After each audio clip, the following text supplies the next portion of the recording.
Muy bien, hermanos, vamos a tener entonces nuestra clase bíblica dominical, seguramente de conocimiento de todo. El pastor Naúm está en la iglesia del Sembrador, tiene compromiso para esta mañana y nosotros vamos a continuar con el programa que tenemos de la clase bíblica, ¿no es verdad? En la escuela. Muy bien. Entonces entiendo de que la iglesia está siendo desafiada a capacitarse, a entrenarse para la evangelización, ¿sí? Estamos siendo desafiados al evangelismo personal. Yo quiero hacer énfasis en esta mañana a lo que es testificar con el testimonio personal. ¿Listo? Así que los que les gusta tomar apunte, Romanos capítulo 1, Romanos 1, 8 en adelante. ¿Listo? Evangelizando con mi testimonio personal. Vamos a encontrar ahí, hermanos, que el apóstol Pablo, al escribir su epístola a los romanos, lo primero que hace es presentar el tema de su epístola. ¿Sí? ¿Cuál es el tema de Romanos? ¿Han leído Romanos? ¿Han estudiado? En el versículo 1 está. Dice el apóstol Pablo al saludar a los hermanos que él era apóstol apartado para el evangelio de Dios. Y como ya anunció el propósito del cual él fue llamado, él quiere explicar un poquito de qué se trata ese evangelio, el evangelio de Dios.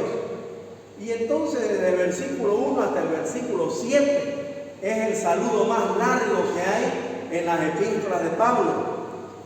Si usted recuerda, leyendo las epístolas de Pablo, que son las epístolas doctrinales, ¿no ve qué? Así es, ¿no? Las epístolas doctrinales, él ocupa un versículo, máximo 2 versículos en su saludo. Dice, se identifica, ¿no? Pablo, siervo de Dios y del Señor Jesucristo, a los santos y fieles que están en Éfeso, en Galacia, en fin, ¿no? Según a quién se está dirigiendo. En Romanos, él al presentarse se le escapa el tema de su epístola, que tiene que explicarlo, y por eso usa 7 versículos en su saludo. Por eso decía que es el saludo más largo de su epístola. Romanos 1 al 7. Después de Romanos 1 al 7 entra la porción donde yo quiero que leamos ahora. Después de saludar y explicar lo que es el evangelio al cual Dios lo llamó, él nos va a presentar, hermanos, aquí su testimonio de lo que el evangelio hace en la vida de las personas que creen en Cristo, que le reciben como Señor y Salvador. ¿Listo? Ayúdenme, por favor. Yo voy a leer un versículo y ustedes el siguiente. ¿De acuerdo? Capítulo 1, verso 8. ¿Están conmigo? Ok. Yo leo el 8, ustedes el 9, así hasta el 17. Dice el 8. Primeramente doy gracias a mi Dios mediante Jesucristo con respecto a todos vosotros, de que vuestra fe se divulga por todo el mundo. Porque testigo me es Dios, a quien sirvo en mi espíritu, en el evangelio de su Hijo, de que sin cesar hago mención de vosotros siempre en oración, En mis oraciones, rogando que de alguna manera tenga al fin, por la voluntad de Dios, un próspero viaje para ir a vosotros. porque deseo veros para comunicaros al mundo espiritual, a fin de que seáis estimados. Esto es, para ser mutuamente confortados por la fe que nos es común a vosotros y a mí. Pero no quiero, hermanos, que ignoréis que muchas veces me he propuesto ir a vosotros, pero hasta ahora he sido estorbado para tener también entre vosotros algún fruto como el de los demás gentiles. A griegos y a no griegos, a sabios y a no sabios soy deudor.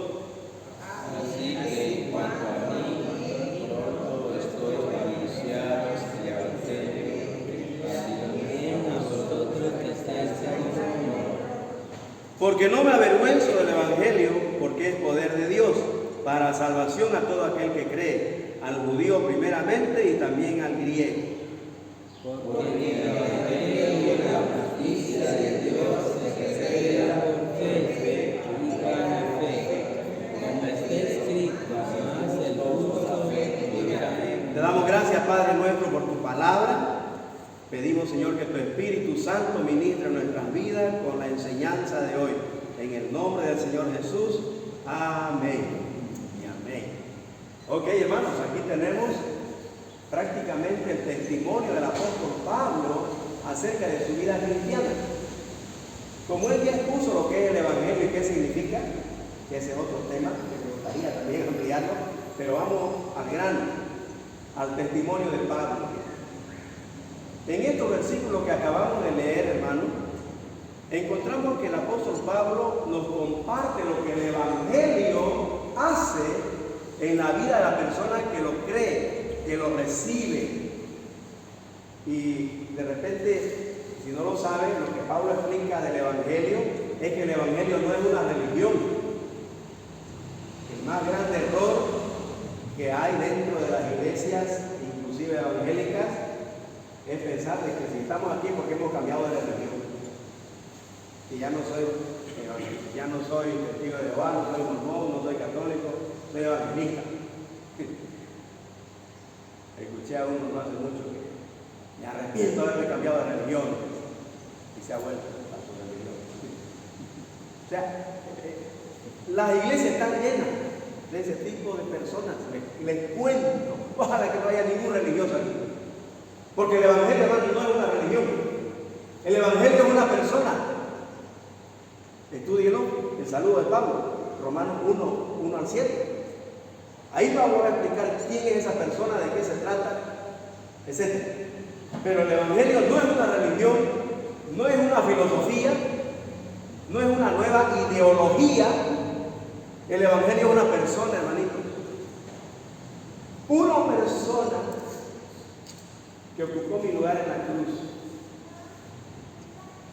para pagar mi deuda, que yo no podía pagarla,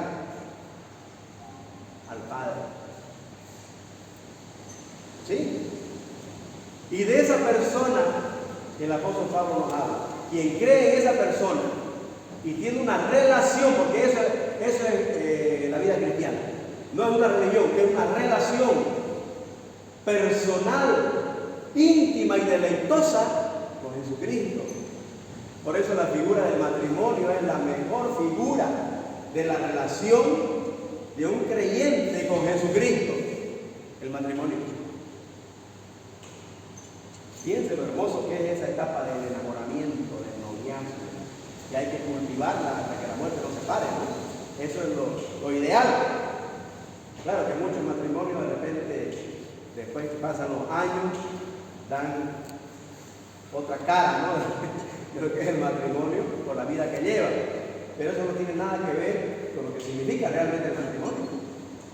Esa relación íntima y deleitosa con la persona que uno ama. Y si tú amas a Jesucristo, hermano, esa relación con Él es tan deleitosa. Y eso no tiene que ver nada con la religión.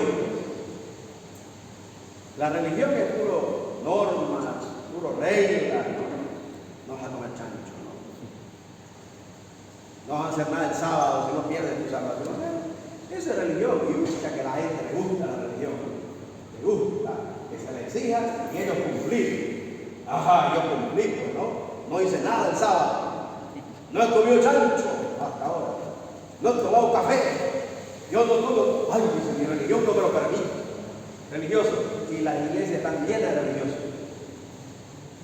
El Evangelio, hermano, no es religión, ¿entienden? El Evangelio es una persona. Estúdienlo, Romanos 1 al 7. Esa es la persona. Ahora, vamos a lo que hace esa persona cuando entra en la vida de alguien que lo cree y lo recibe. ¿Cuál es el efecto Cristo?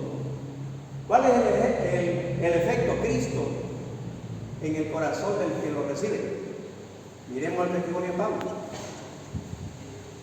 Lo primero que encontramos de ese efecto es la gratitud.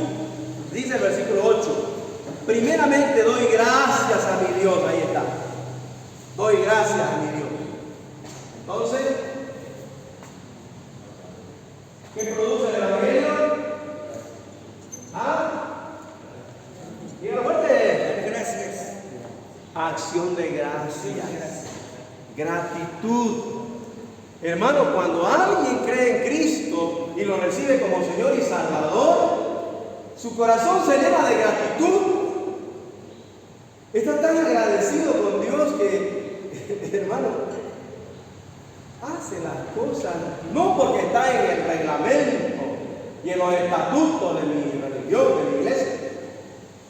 No, lo hace porque está tan agradecido que él quiere expresar al Señor ese amor, esa gratitud que tiene para Él.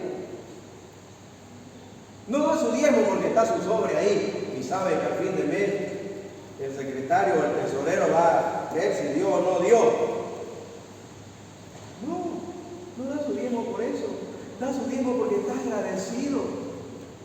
Y sabe que la principal característica de un hijo de Dios es dar, porque más bienaventurado, dijo el Señor, es dar que recibir. Ese es el principio básico de la vida cristiana, la gratitud, hermano. Ahora analice su vida. Yo quiero desafiarle en esta mañana. Usted es una persona agradecida con Dios por todo, porque la Biblia dice que debemos dar gracias en todo. Dar gracias en todo porque esa es la voluntad de Dios para con nosotros en Cristo Jesús. Seamos agradecidos, hermano. No solo por las bendiciones, por las cosas buenas. Obvio que sí o sí, no, aunque algunos no agradecemos al Señor. Lo primero que debemos hacer al abrir los ojos, hermano, es agradecer a Dios que estamos vivos, que nos dio un lindo descanso y que tenemos un nuevo reto en el día que empezamos. Gracias, Señor, por el día tan lindo de hoy.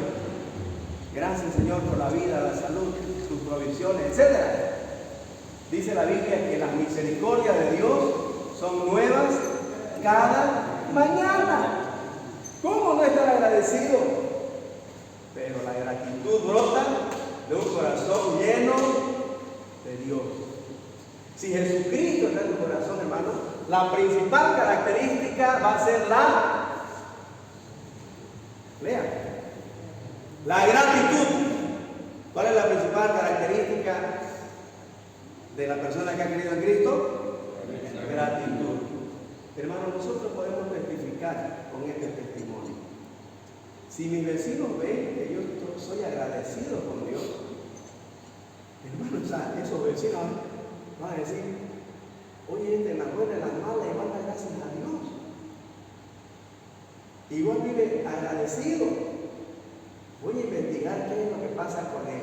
Ahí usted tiene la oportunidad, hermano, de decir: yo soy agradecido por Dios, por las pruebas, por los sufrimientos, por las dificultades, por lo que me pasa, porque Él es mi Dios y está en control y sabe por qué pasan las cosas. Así que yo soy agradecido. Y eso va a despertar la curiosidad del vecino, del amigo, del colega, al saber por lo que usted está pasando y todavía está agradecido. ¿Se da cuenta? Y hermano Pablo nos da testimonio en su vida cristiana de que él vive agradecido. Dice: primeramente doy gracias a mi Dios mediante Jesucristo con respecto a todos vosotros, de que vuestra fe se divulga por todo el mundo, dice. Porque testigo es Dios, a quien sirvo en espíritu en el Evangelio de su Hijo, de que sin cesar hago mención de vosotros siempre, subraye, en mis oraciones.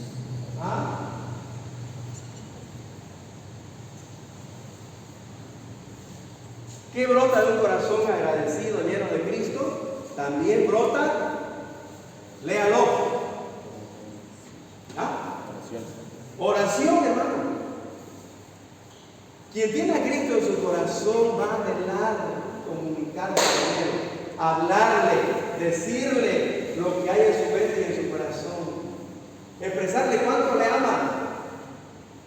Te amo, oh Dios, fortaleza mía, roca mía, castillo mío, mi libertador. Bendigo tu nombre, Señor, porque me das vida, salud y la oportunidad de encarar lo que se me viene este día. Y lo hago en tu nombre, Señor. Y explayarse en llorar y decirle todo lo que hay en su mente y su corazón. Y cuando pueda se pasa ahora. ¿No es? En su deleite con el Señor. Porque de eso se trata la vida cristiana, de cultivar esa relación íntima y personal con el ser amado. Y hermano, cuando hay oración, también el vecino se va a dar cuenta de que usted es un devoto,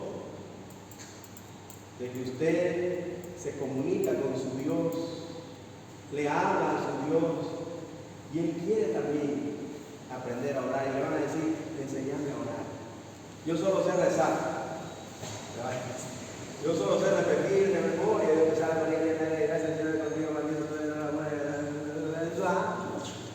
eso es una pelea de memoria, pero no tiene ningún sentido en la vida. Pero orar es lo que su vecino debe hacer. Comunicarse con Dios, hablarle a Dios, tener comunión con Él. Eso produce un corazón lleno de Cristo. Oración, hermano, intercedemos por nuestros hermanos. Cuando estamos orando nos acordamos de la iglesia y de algunos hermanos que se me vienen a la mente y estoy intercediendo por él, agradeciendo por él, pidiendo por él. Y eso produce un corazón lleno de Cristo. Y esto es un gran testimonio, hermano, y un gran desafío, ¿no?, para el inconverso. Tómelo en cuenta. Y Pablo con su testimonio nos dice que si tú has recibido a Cristo, entonces en tu vida vas a cultivar una vida de oración. Amén. Si hay algo, hermanos, que nos hace mucha falta, no solo en la vida personal, pero en la familia, por eso no se cultiva mucho en la iglesia, es la oración. Si de algo carecemos, hermanos, en este último tiempo por las distracciones que hay y los compromisos que se nos presentan, es la falta de oración. Como alguien dijo, poca oración, poco poder. Mucha oración, mucho poder y mucha influencia de esa vida, de esa familia, de esa iglesia de oración. Hermanos, quiero desafiarte. Si queremos hacer misiones, si queremos alcanzar a otros con el Evangelio, oremos, oremos, hermanos. Que Dios nos dé el valor de hablar y no callar. Oremos por lo que usted quiera alcanzar para el Señor. Apúntelo. 3, 5, ¿no? Y ore por cada uno de esos amigos, vecinos, familiares. Ore, porque la oración es una característica de alguien que tiene a Cristo en su corazón. Es una evidencia de la salvación. Y su testimonio personal es que intercede porque ama las almas perdidas y quiere alcanzarlas con el Evangelio. Por eso intercede por ellas. ¿Se entiende? Ok. Miremos el siguiente versículo. Dice el 10. Porque deseo veros para comunicaros algún don espiritual a fin de que seáis confirmados. Esto es, para ser mutuamente confortados por la fe que nos es común a vosotros y a mí. ¿Cuál es esta tercera característica de alguien que tiene a Cristo? El deseo ¿de qué? ¿Ah? ¿Qué quería Pablo? Verlos ya, ¿no? Estar con ellos, visitarlos. Pablo ya quería que llegue el domingo. ¿Para qué? Eso. Para congregar, hermanos, para ver a los hermanos, para saludarlos, para ser, dice, mutuamente confortados confortados. Hermano, ¿no se imagina usted un apretón de mano, una palmadita, un abrazo? No se imagina lo que despierta, hermano, esa manifestación fraternal de amor por nuestros hermanos. Y Pablo anhelaba estar con los hermanos para ser mutuamente confortados, para ser de bendición para ellos y ellos de bendición para él. Hermano, un corazón lleno de Cristo anhela congregarse. Espera el día del Señor, se alista desde el viernes. Y el sábado está caduqueando a su esposa que alista la ropa de los niños. A ver, esta ropa yo quiero ponerle bien planchadita, la quiero el domingo, ¿no? A las 8. Porque a las 9 hay que salir, porque están una hora de viaje y yo quiero llegar a las 10 en punto, ¿no? Para no perderme el estudio. O sea, anhela ese corazón que está lleno de Cristo, hermano. Anhela congregar, anhela estar con los hermanos. Por eso se organiza.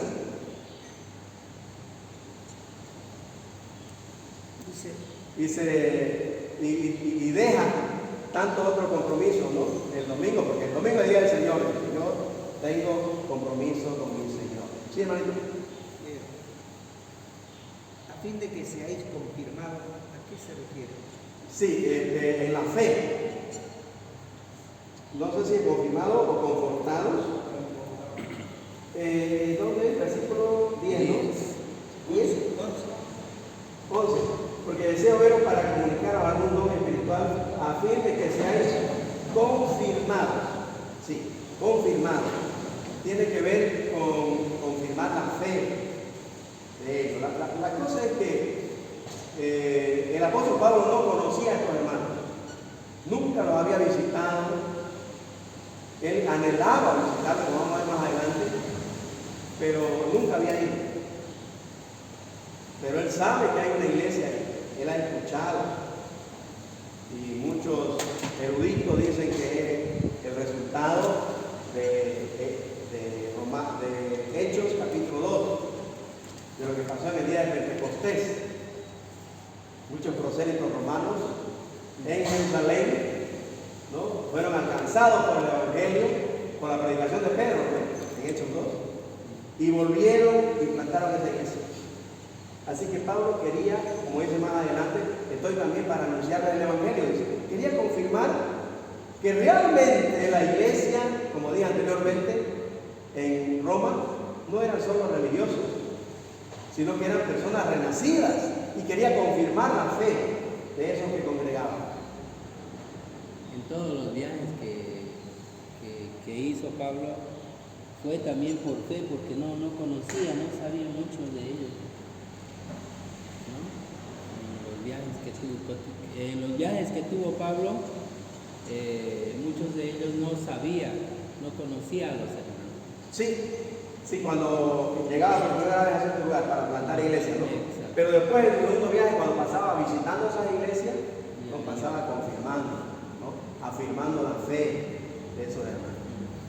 A eso se refiere. Pero la idea aquí que encierra es deseo de verlos, deseo de estar con ellos.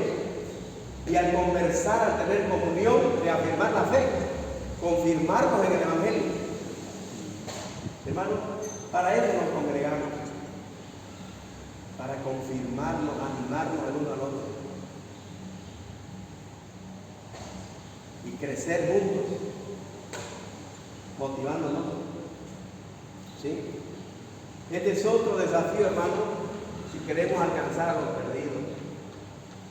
Los vecinos, cuando nos ven salir de casa el día del Señor, con nuestra Biblia, por eso hay que traer la Biblia, es un gran testimonio traer la Biblia. Los vecinos ven, con Biblia, no se va a la iglesia, ¿no? Por razón es diferente. Por razón es una persona honesta, responsable. En fin, el congregarnos, hermanos, es un testimonio de nuestra fe cristiana que puede despertar el interés en nuestros vecinos, amigos, parientes, colegas, de seguir y conocer también al Señor. ¿Sí? Dice más adelante el apóstol Pablo, sería ya versículo 13, pero no quiero, hermanos, que ignoréis que muchas veces me he propuesto ir a vosotros, pero hasta ahora he sido estorbado. Vaya paciencia, ¿no? Para tener también entre vosotros, dice, algún fruto como entre los gentiles. Aquí hay dos cositas. La primera, muchas veces me he propuesto ir a vosotros, pero hasta ahora he sido estorbado. ¿Qué vemos aquí, hermano, en el testimonio del apóstol Pablo? Un testimonio de su paciencia.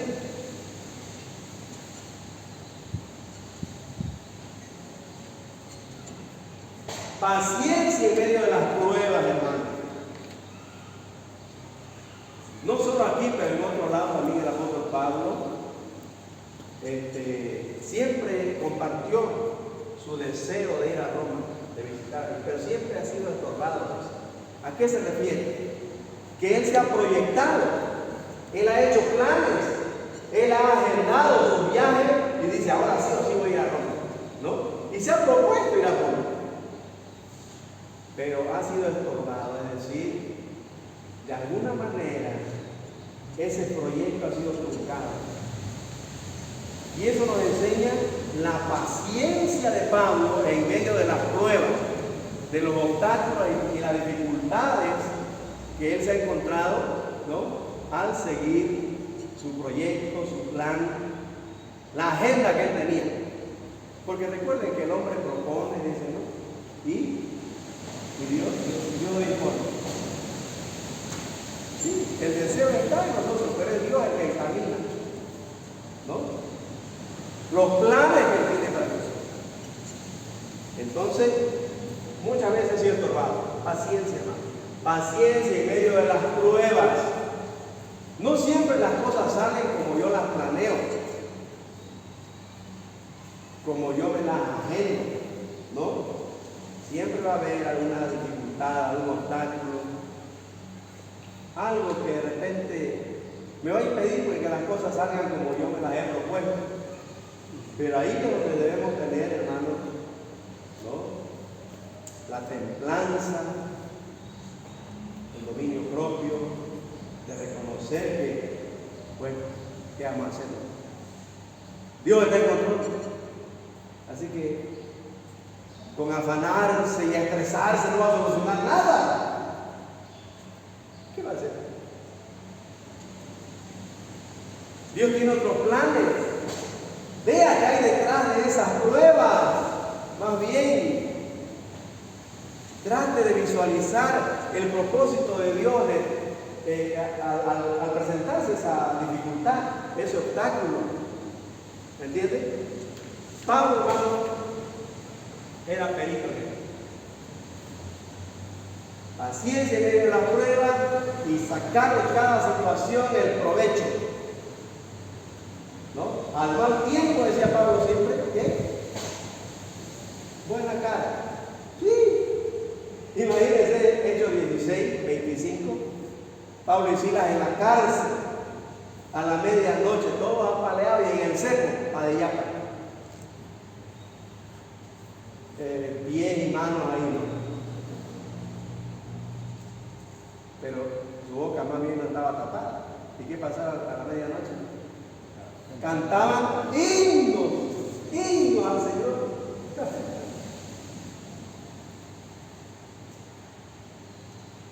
Cuando nuestro corazón está lleno de Cristo, hermano,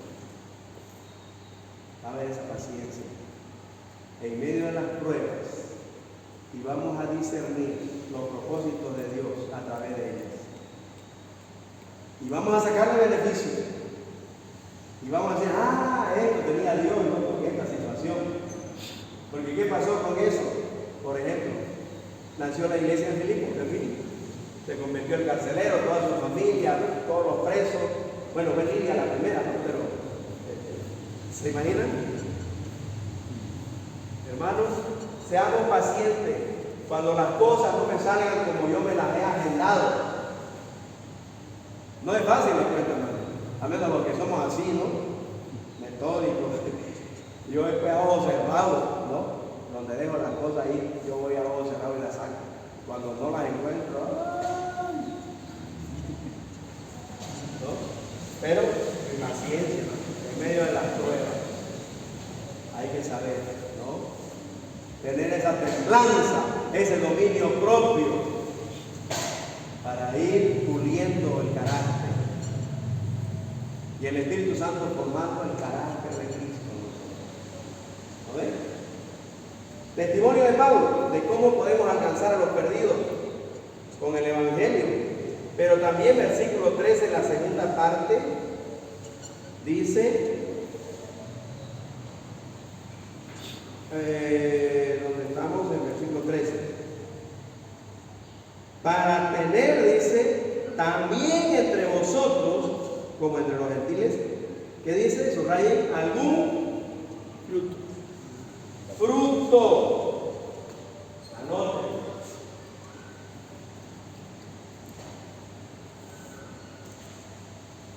Algún fruto.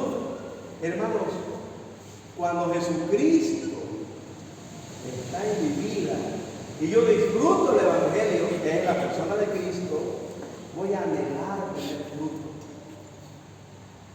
Voy a anhelar el fruto del Evangelio, el fruto de Cristo en mi vida, que está descrito en Gálatas 5, 22 y 23. Amor, gozo, ¿qué más? Paz, paciencia, benignidad, bondad, fe, mansedumbre, templanza, dominio propio. Después la Biblia dice también que Dios anhela el fruto de santidad en nuestra vida, el fruto de buenas obras.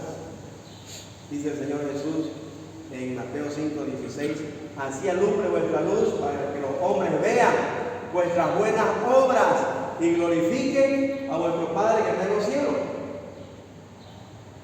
Hermanos, las buenas obras van a ser un gran testimonio para el vecino, el amigo, el pariente que no conoce a Cristo.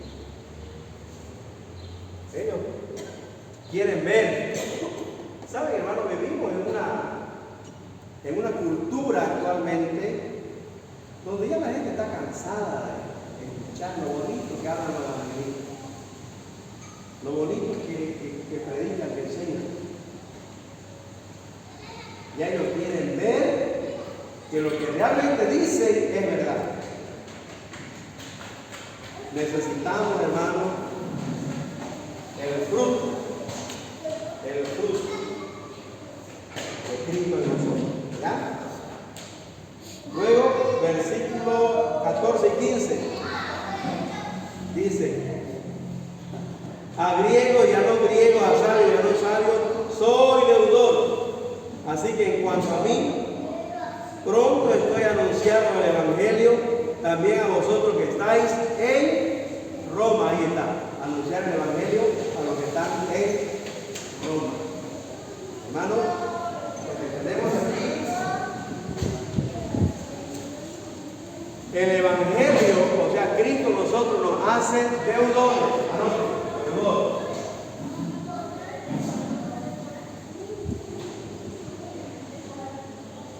Me hacen deudor, hermano. Me hacen considerarme deudor. Si yo realmente conozco la salvación, sería tan egoísta de quedarme con ella solo para mí nomás y yo solito irme al cielo, y que mis parientes, amigos, vecinos y colegas que se vayan al infierno. ¿Me entienden, hermano? Pablo se consideraba deudor. A griegos y a no griegos, dice, ¿no? A gentiles, a no gentiles. A todos. A sabios y a no sabios. A campas, a collas, negro, blanco. A todos le debemos, hermano. Le debemos de predicar el Evangelio. Hay que pagar. Hay que hablar. Hay que testificar. De esa manera pagamos nuestra deuda. y ya le dejamos, como yo siempre digo, la pelotita en su cancha. Ya yo cumplí mi responsabilidad de advertirle de lo que le espera si no cree en Cristo. Pero ya pagué mi deuda, ya le dejé la pelotita en su cancha. Ya el que escuchó, el que recibió, es el que decide qué hacer con lo que recibió. Pero yo, hermano, debo considerarme siempre deudor del Evangelio, porque es el único mensaje que tiene el poder de la salvación, como dice más adelante. Miren, versículo 16: porque no me avergüenzo del Evangelio, porque es poder de Dios para salvación a todo aquel que cree. Entonces, no me avergüenzo. ¿Qué es lo contrario de vergüenza?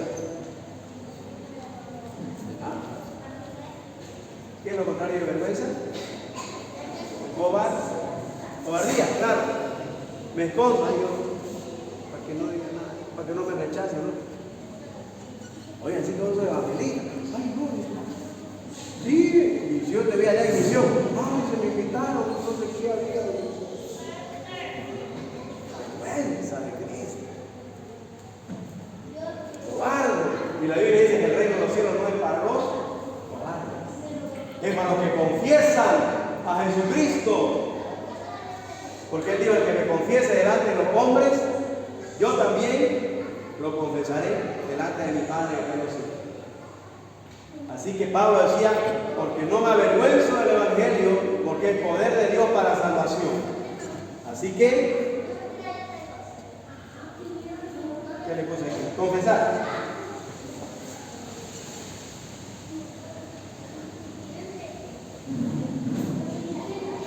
Confesar mi fe. El que tiene a Cristo en su corazón, hermano, no se avergüenza. Confiesa. No se calla. Y aprovecha toda oportunidad que tiene para testificar de Cristo, para confesar a Cristo. ¿Se entiende, hermano? Podemos evangelizar con nuestro testimonio. Hermano, Dios nos da oportunidades, un montón, para confesar a Cristo. En el barrio, a veces estoy en reunión de padres de familia, ¿no? Y ahí tengo madre de familia a mi lado. Y conversamos de cualquier otra cosa menos de confesar a Cristo y de compartirle a Cristo y el camino cómo puede ir al cielo. ¿No es verdad? Hermanos, necesitamos confesar, necesitamos testificar. Y por último, a ver,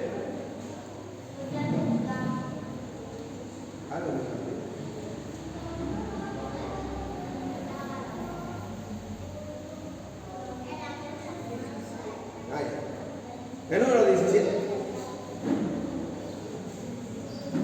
dice: ¿qué pasó? Ya. Porque en el Evangelio la justicia de Dios se revela por fe y para fe, como está escrito: mas el justo por la fe vivirá. Un versículo donde se repite una palabra 3 veces. ¿Cuál es?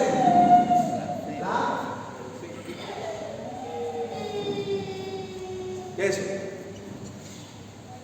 Hermano, podemos testificar con nuestra fe también.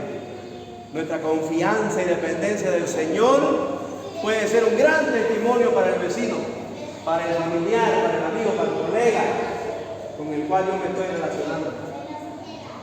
Mi testimonio personal, hermano, puede alcanzar a otros para Cristo. Si ellos ven en mí gratitud, comunión, oración, congregarme, si ven paciencia en medio de la prueba, si ven el fruto del Evangelio en mi vida, buenas obras, si me considero un deudor, no voy a callar, voy a confesar a Cristo, porque yo creo en Él, porque yo confío en Él y porque yo dependo de Él. Y esas características que identifican a alguien que tiene a Cristo en su corazón y que cree en el Evangelio, pueden alcanzar a otros para Cristo. Amén. Amén.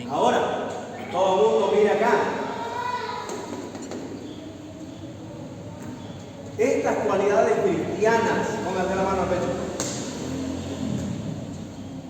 las tengo, están en mi vida, me identifican como un discípulo de Cristo, la gratitud, a ver, la oración, ¿qué tal? El anhelo de congregarse, el tener paciencia en medio de las pruebas y las dificultades, el anhelo de tener frutos de las buenas obras, de servir al Señor, se considera deudor del Evangelio a otro, o usted solito nomás quiere irse al cielo y su mamá, su papá que se vaya al infierno, su hermano, su primo. ¿Confiesa a Cristo? ¿Testifica? ¿Cuánto confían en el Señor? ¿Está creciendo en fe? A ver. Oremos. Señor amado, gracias por tu palabra. Señor, reconocemos que con nuestro testimonio personal podemos ganar a otros para Cristo. Podemos, Señor, influenciar en la vida del inconverso para atraerlo a ti. Señor amado, ayúdame a tener ese testimonio del apóstol Pablo con estas características cristianas, que podamos influenciar en otros la fe en Jesucristo. Te lo pedimos en el nombre del Señor Jesús. Amén.